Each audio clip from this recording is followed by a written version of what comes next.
substantial buildings, and you can see how widespread the devastation is. Back on the ground, more debris. Maybe if we can restart that video showing this as the storm, this is what the storm was doing as it hit. I happen to know already that this camera did not survive.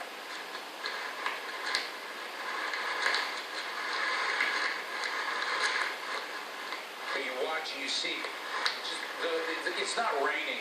Water is being driven sideways directly onto those terraces, and then it is coming through the rooms, through the hallways, and straight down into the hotel, down the stairs.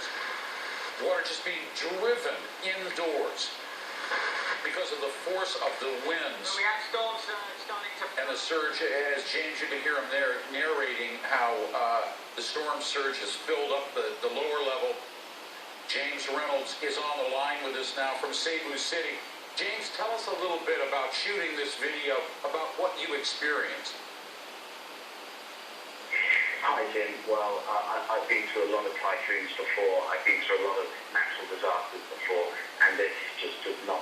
It's incomparable. This is just off the scale in terms of just an event to witness, and the aftermath is honestly apocalyptic in Tacloban. It's a devastating situation. During the height of the storm, you know, the scream of the wind was deafening. We could hear just thunderous crashes of debris flying through the air. You know, at some points you could feel the whole hotel, which was made of solid concrete, shaking as some unknown object was just repeatedly crashing into the side of the hotel.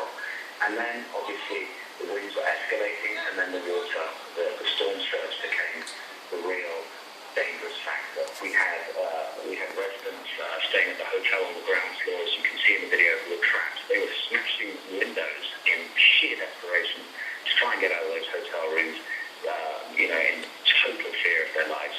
Now, we saw some elderly people, James. We saw some elderly people being ferried out atop air mattresses. What had happened with them? Yeah, absolutely. They were staying in one of the ground floor rooms, and the water just came up so quickly, and literally in a matter of a few minutes, it was rising feet. You know, and they couldn't open the door. The doors were all jammed up, and they were smashing windows. And obviously, the elderly they weren't able to get out by themselves. So, you know, I was riding out the storm with the CNN crew and Andrew Stevens and Tim Schwartz, and it was really put the cameras down. We've got to get out there and help these people. Otherwise, you know, there's a possibility they could drown. And I had the camera rolling. I had a little GoPro, waterproof, and, you know, managed to capture these images as they were unfolding, Jim. Yeah, I thought I saw Tim Schwartz and Andrew Stevens, you know, manning the sides of the air mattress and navigating it through some of those floodwaters inside the hotel. Because there is a point as a journalist or even as a storm chaser when you have to just set your work aside. Yeah, no, absolutely. You know, it was a life-threatening situation for those people, and it was an incredibly dangerous situation.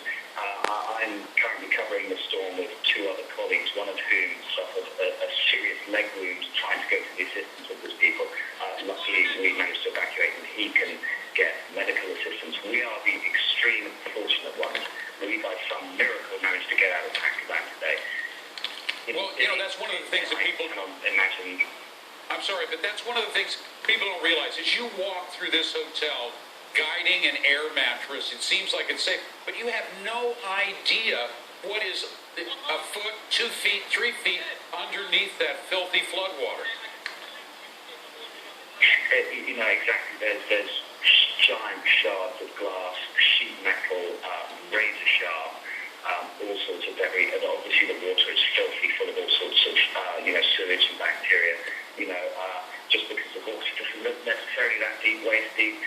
And actually, I was in the water myself, and I could feel electricity, very faint, but I could still feel my legs tingling, as obviously live power lines somewhere down the block were obviously in the water, and contending with flying debris and you know, hurricane force wind. It was, you know, it was a serious situation, and I'm fortunate to report in our hotel there were no fatalities, Jim. Well, you know, James, you're a storm chaser. You're used to, you know, these kinds of extreme weather situations.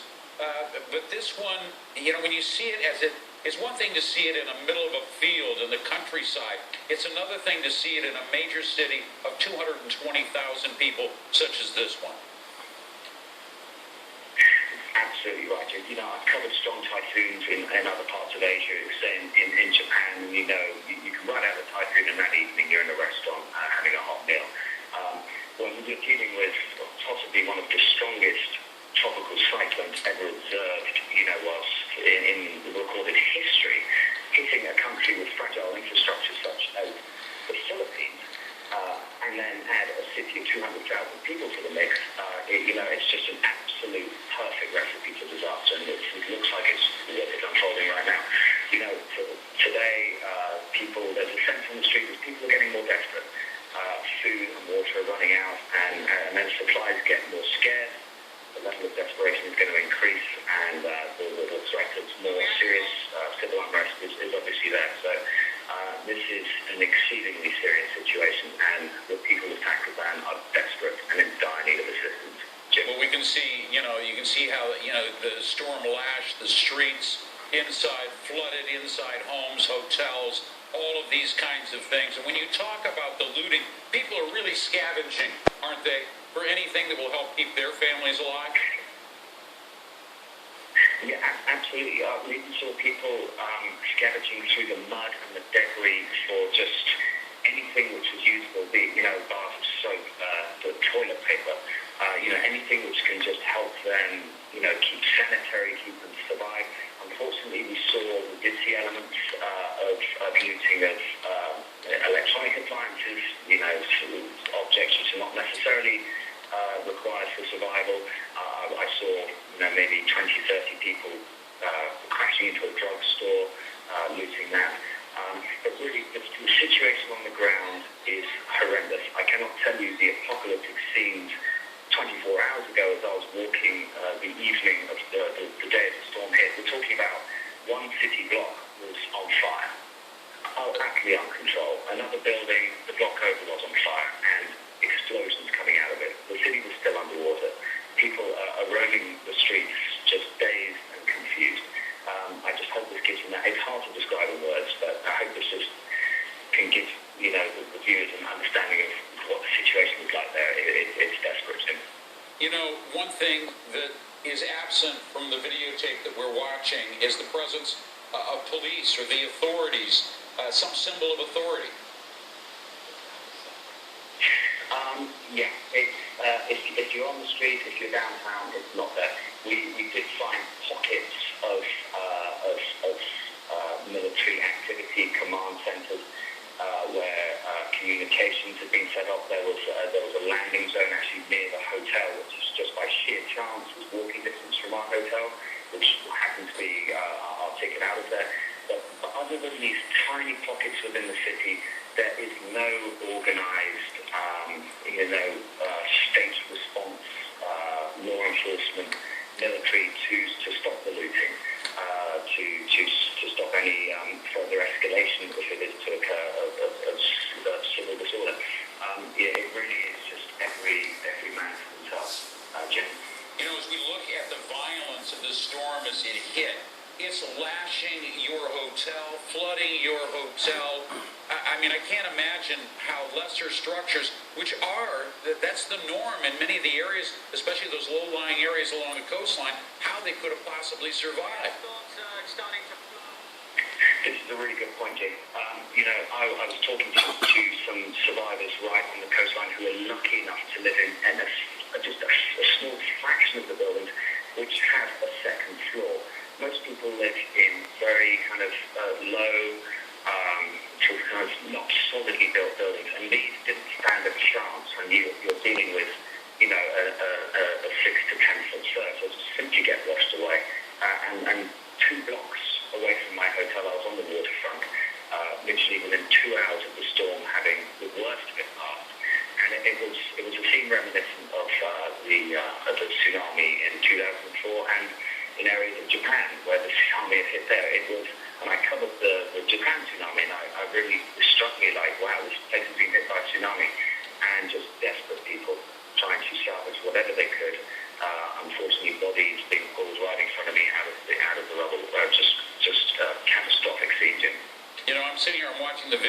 Andrew Stevens and Tim Schwartz as they try to help, I think some of your colleagues as well, to ferry some of the elderly to safety there inside the hotel. And I'm reminded that, you know, these kinds of disasters, they bring out the worst in people. Certainly you talked about people looting electronics, but they also bring out the best in some people as well, don't they? Absolutely. You know, personally, we did not feel any security threat against us. The local people today were you know, going out of their way to assist us at times. Offering to give us a lift around town. They want the story to be told. People were coming up to us and wanting to tell us. They wanted us to tell the world what the situation is in Tacloban right now. That's important to them because they want the world to know, and then hopefully assistance can arrive and alleviate their desperate suffering right now, Jim. James Reynolds, you've been on CNN a lot, and what would you tell the world that you're speaking to right now about what you have witnessed in Tacloban City and just how lucky you and some of your team members are, despite their injuries tonight? You know, absolutely. You know, if people want to assist, I think, you know, I imagine like organizations such as the Philippine Red Cross, you know, if you want to help, do the research, find big charitable organizations which are reputable, which can actually send direct assistance to people on the ground who need it.